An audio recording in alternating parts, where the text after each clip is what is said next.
Hello guys, welcome back to our channel. In today's video, I'm going to show you how to fix Instagram error. Fixing Instagram errors can vary depend on specific error you're encountering. Here are some general steps you can try to common Instagram errors.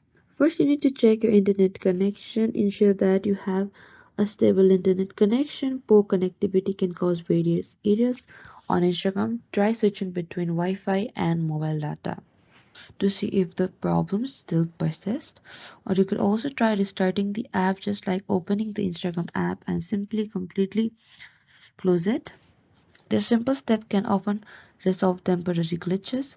You could also try updating your Instagram. Go to the Play Store and in the search icon over here, type down Instagram and tap on the Instagram app right over here and make sure you have the latest version of the Instagram app installed on your device. Updates often include bug fixes and improvements that can help resolve errors.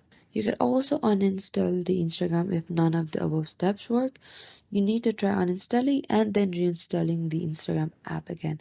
This can help resolve any corrupted files or setting causing the errors. Or sometimes Instagram errors are caused by issue on their end such as server problem or maintenance period. In such cases, you may need to wait for Instagram to fix the issue on their side. And by following these steps, you may be able to resolve common Instagram errors. If the problem persists, consider reaching out to Instagram support for further assistance. Thank you for watching this video. I hope I could help you on how to fix Instagram error. Don't forget to like, subscribe, and hit the bell notification icon for more upcoming uploads.